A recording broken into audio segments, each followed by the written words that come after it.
couldn't have just ended just like that. We had a lot of things to talk about. But after he left, I did do a lot of digging, and I discovered that what is happening in Benue State is worse than what we think or what we see or what we imagine.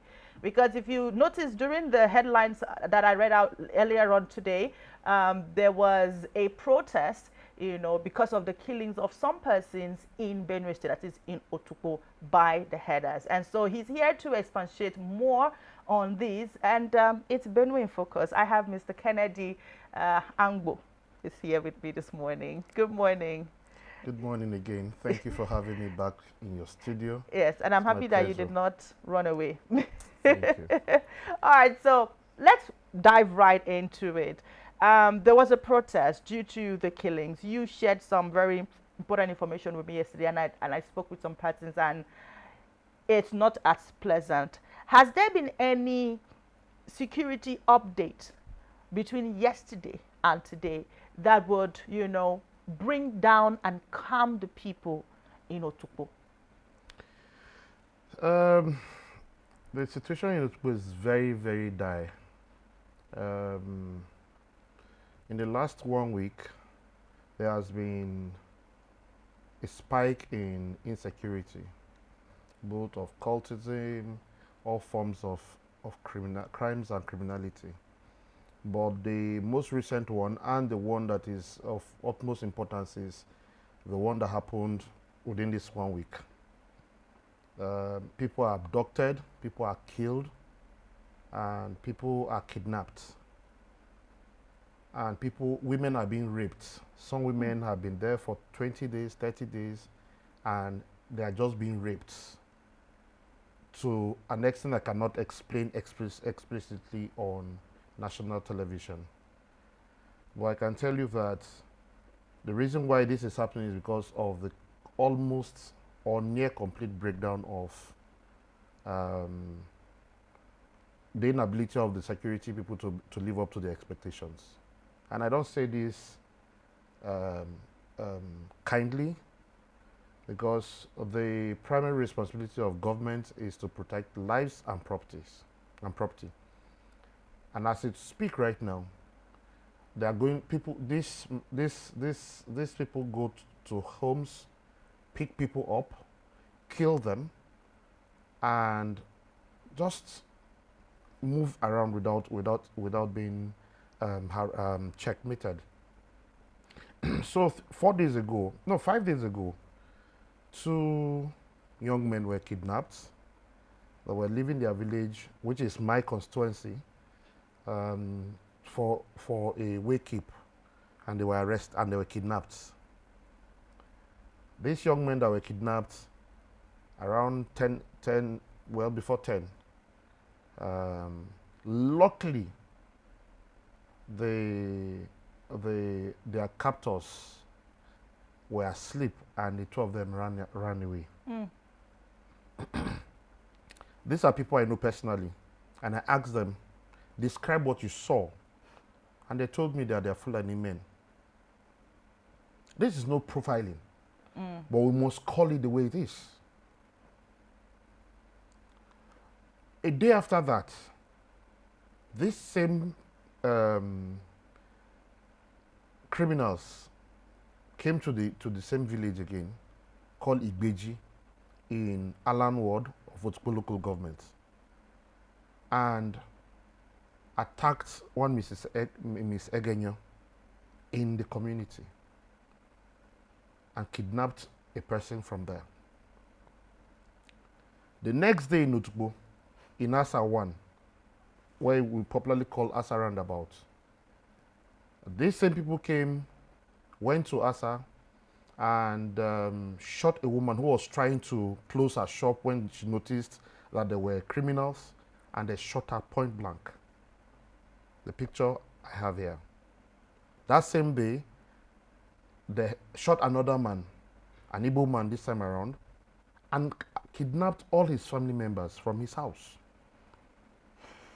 Day before yesterday, at about 7 p.m. again, they came into Asa. This time around, they went to Asa 2 and shot a retired immigration officer, in the person of now late Onche Akatu. He was rushed to the hospital, teaching hospital in Otukpo, and he died before dawn yesterday. That's the sorry state we are in. And with all the entreaties and appeals for security agencies to beef up the security within Otukpo local government, and indeed Zone C, the Doma-speaking nation, and the entire Benue state as we speak, a lot of attacks are ongoing. And I think they are coordinated. Suffice to say that just about a month ago, these headers were in Okpomaju and killed 6 people. So you see this repeated occurrence again and again, and nothing is being done. No arrest is being made. Nobody is brought to justice. And so the youth of Otukpo local government yesterday rose up and decided that they were going to press home their demands and make a case for the world to hear what's going on.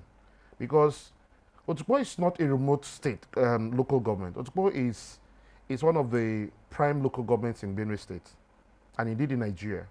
But for events like this to be happening repeatedly, without one, the world knowing and hearing what's going on, without the attention of the authorities being called into it, and without any solutions from the IGP, the defense, and everywhere, it tells you that it's important that our people bring this to the fore. And that's exactly what the youth did yesterday. But then what happened when they... I would want to pause you there because I wanted to confirm something. I did make a call yesterday to find out the response when the youth were protesting. But clarify this if what we got was wrong. We were told that when the security operative came, they shot guns in the air to disperse the youths as though their demands were not valid enough. So let me back up a little. Some few weeks ago, these same youths wanted to protest, Okay. albeit the same issue of insecurity, and the manner and way which it's been handled by the security agencies. And these same security agencies stopped them from holding the protests, peaceful protests. And so when it got to the crescendo yesterday, these boys couldn't hold it any longer. And they demonstrated peacefully because their people are being killed. And when they put calls to the police and other agencies, they don't come. And at best when they come too belated. I will come back to the question you asked, but let me go back to what happened in Okpomaju. We had intel 24 hours, 27, 30 hours before the attack happened. And we provided the intelligence to the security agencies. They didn't mobilize because we knew exactly the location that they were going to attack. And they didn't go there. And when you call them, they tell you, oh, well, nothing is happening. Oh, we're on top of the matter. But I can tell you that I have never been at the bottom of the matter. And so it is not it's not surprising for you to hear that that the protesters went to protest, and rather than for you to provide security for them, you're going to threaten them, that you're going to shoot. And when I got that news, I was quite depressed that the same security agents and agencies who cannot go after these headsmen and after these criminals have the guts and the effrontery to come and disrupt and not to provide protection for these young people.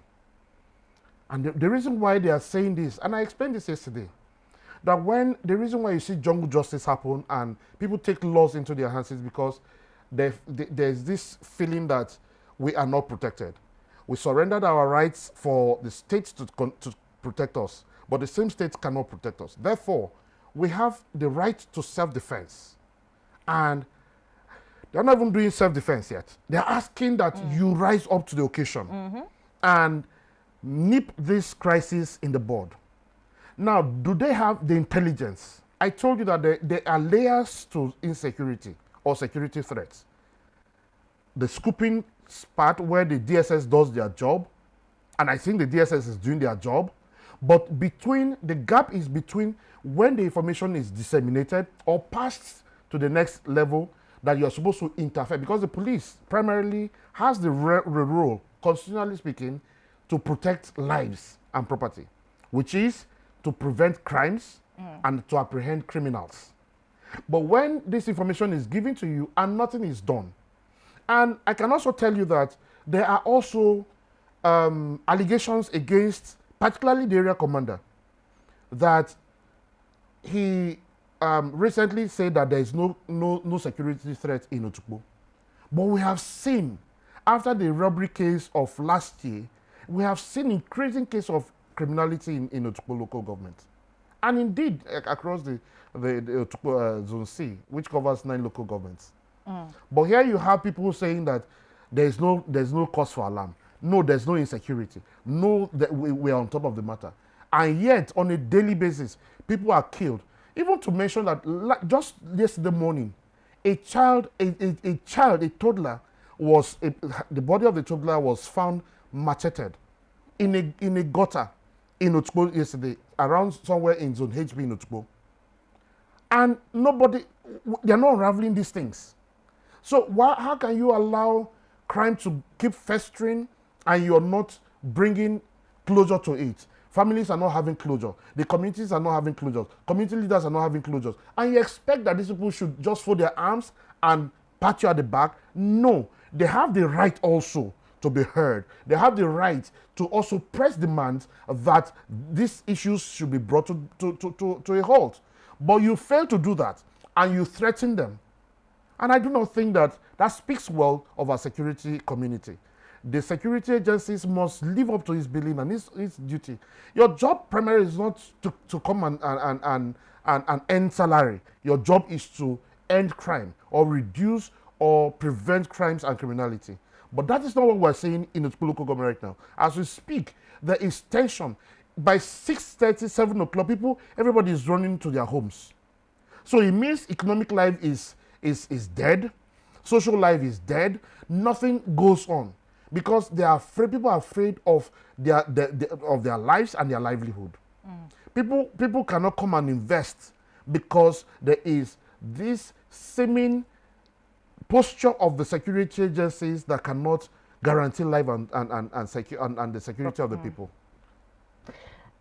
It's really sad. And there was a research sometime last year that was put together that has talked about the insecurity state in Benue State, and it has said that according to this research, this particular insecurity has led to the loss of over 28,997 lives, which of course I know that by now 2025 that number has definitely increased, and properties about houses about 54,476 houses, and farm produce valued at over 21 billion naira destroyed. Now, the conflict between farmers and herders has caused displacement, leading to food insecurity. We all know Benue to be the food basket of the nation, and if the state is not in proper shape, I'm not talking about Makurdi now, because when we talk about Benue State, people just say, oh, I go to Makurdi every day, oh, that everybody is moving fine.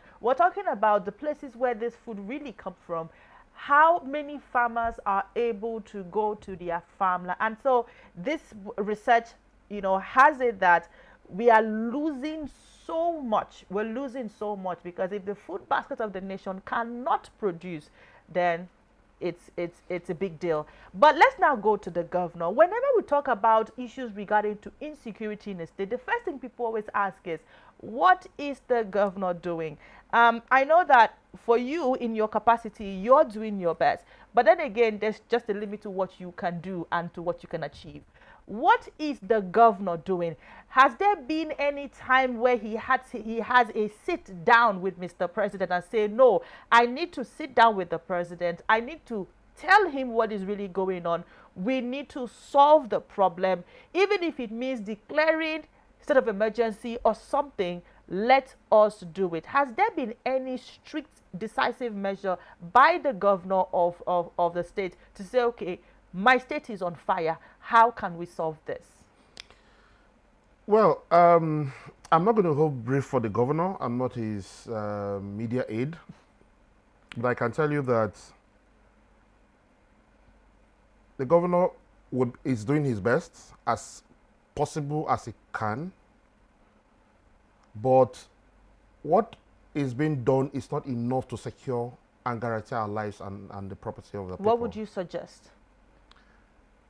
What I would suggest is even above the governor. Let's hear it.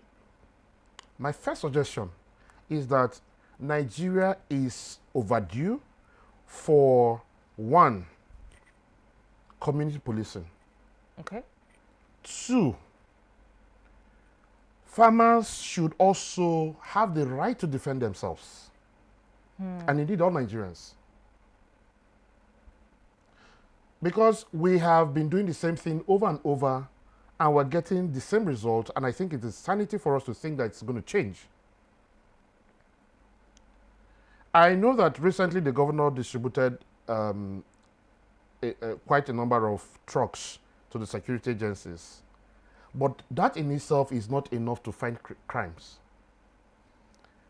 Yes, giving them cars and all that. Personally, I also have assisted in bringing back to life some vehicles belonging to the security agencies too. But that in itself is not enough. You also need to look at whether the security agents are properly cared for. Do they have the wherewithal? Do they have the right rifles and ammunitions? Do they have, are they even up to date with trainings? Are they motivated? Do they have the gadgets to communicate? Do they have the right gadgets to pick up intelligence and tracking and all of that? So it's a whole gamut of issues that goes beyond just policy making.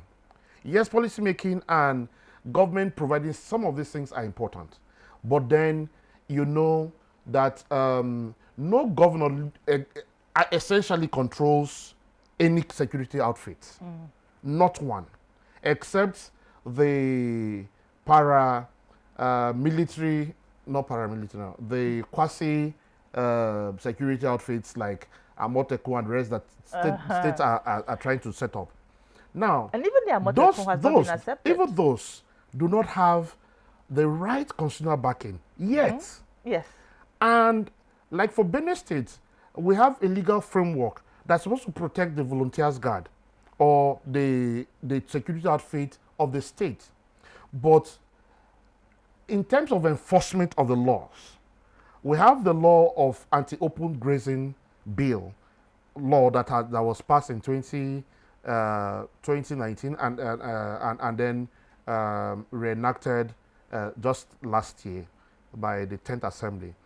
Yet that law has its loopholes because the agro rangers and all the security, the one that's controlled by the state, do not even have what it takes. They don't bear guns. They don't have the machineries to be able to curb these crimes. Now, when you say there's an anti-open grazing bill law in place, and you see herders take their cattle to farmlands and destroy cassavas, destroy yams, eat them from your barns, that is a panacea for crisis. Because let love lead means that I respect your boundaries, you respect my boundaries. And so when we say this law should be enforced, it means that you cannot and should not openly graze your cattle. You should ranch them. You should contain them in certain condition that is good for improvement of both the yield of the milk, of the dairy, and the meat. But our people, the herders find this very unconventional for them. And so they don't want to obey or live by the law. And when people violate laws, what's supposed to happen? They are supposed to be punished. But you see, they don't know. I have not heard one single herder arrested. I've not heard one single herder prosecuted. But you hear of farmers arrested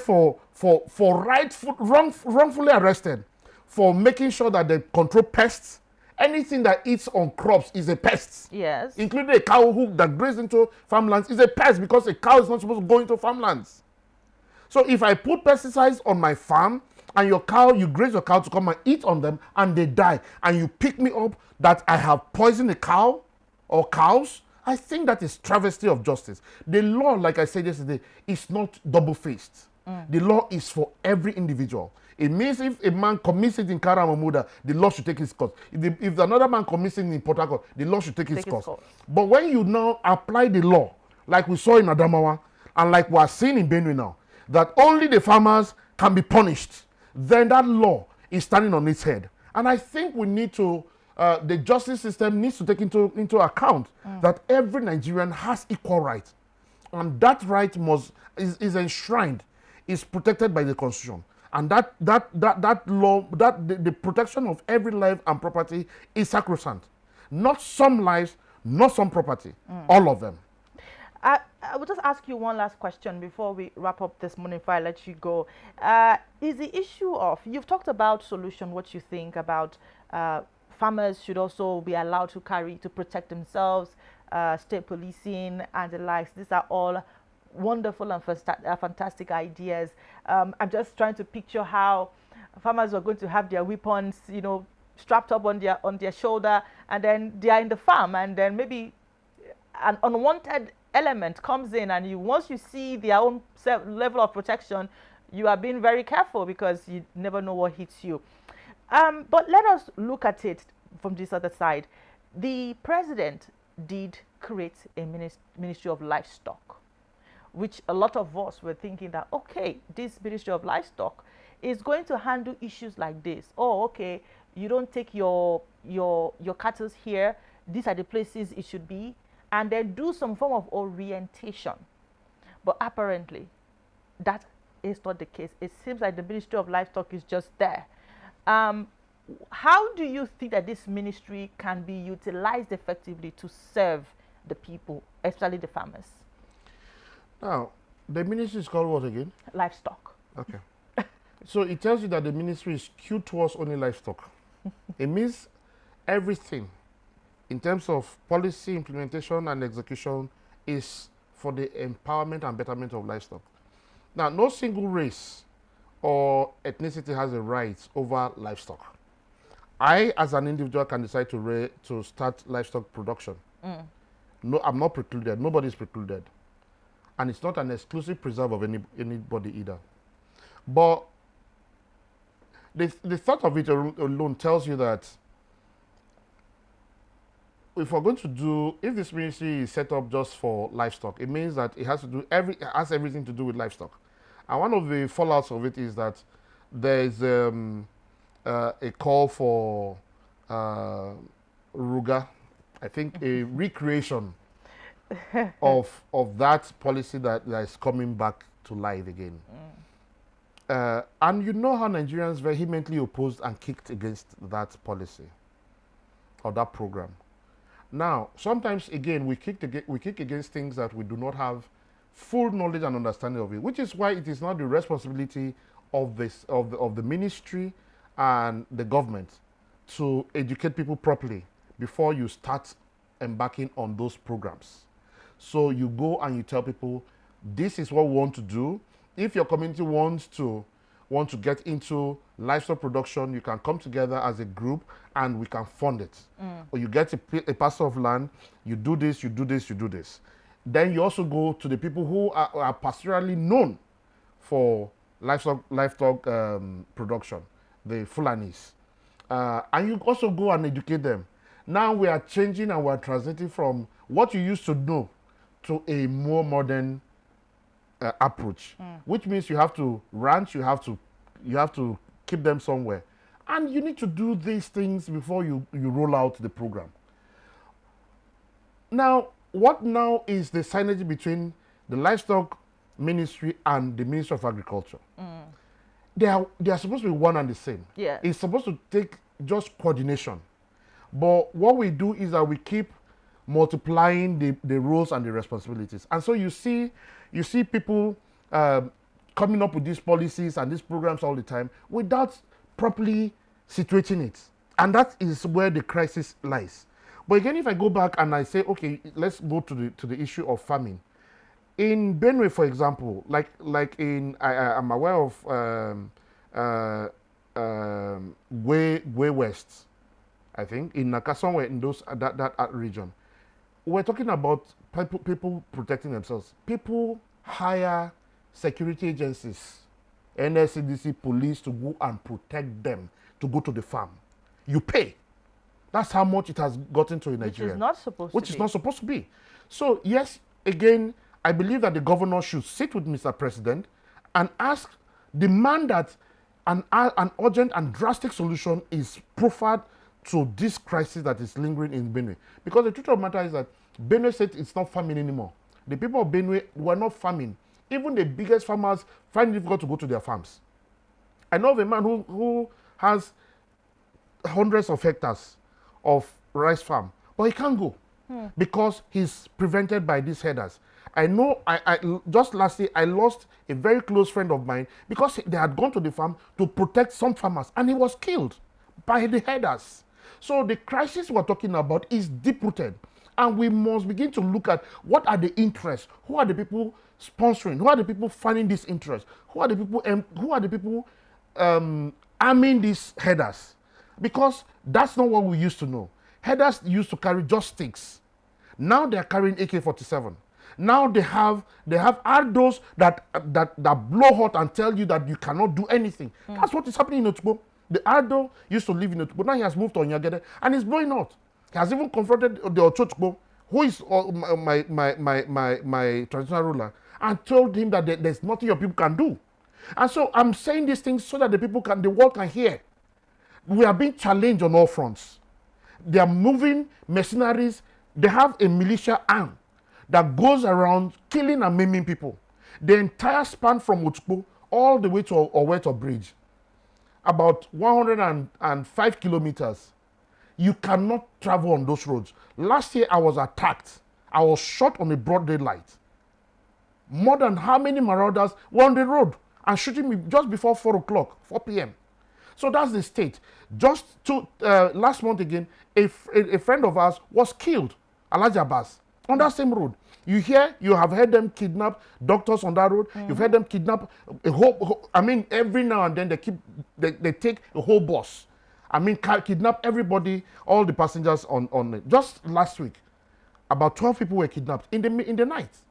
So what are we saying? Are we saying that our people cannot move freely within their country again? Because some people have made it a point of duty that they must bring hell to the people or to a state. And why the interest, particularly in Benue? Is it annexation? Right. Is it sabotage, economic or political sabotage? These are issues that the federal government must investigate and come up with solutions and let the world know what is going on. All right. Thank you very much, Mr. Kennedy Yangbo. It is a huge question begging for answers. What exactly is happening in Benue State? Like he said, is it sabotage? What exactly is the problem? Are they fighting for power? What exactly is the problem? If Nigerians cannot move interstate without feeling threatened by a group, let's put it that way. Now, like he said, we don't want to profile, but let's call it what it is. If these people have identified them to be headers, the Fulani headers, the cattle headers, then let's call it the way it is. It's time for the government to decide what they want to do. Do they want people to take laws into their own hands? Do they want farmers to perform jungle justice?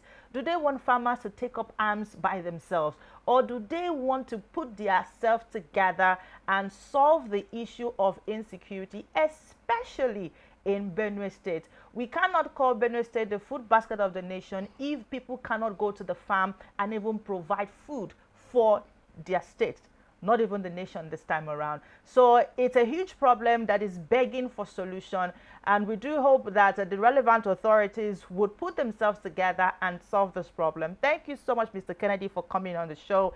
Thank you for bearing it all out. Thank you so much for sharing with the world what is happening in Benue State. We would keep talking about this until it gets as far as possible. And that's the much we can take on the show this morning. Thank you so much for joining us from 7 o'clock till this time. I will be back tomorrow bright and early. But before then, don't forget you can follow us on our social media platform. We are on Facebook, Instagram. You can subscribe to our YouTube channel. And of course, you can move around with us on our website on www.rbnradiotv.com. Cynthia Boy is my name. I will see you tomorrow morning, bright and early. In everything you do, stay safe.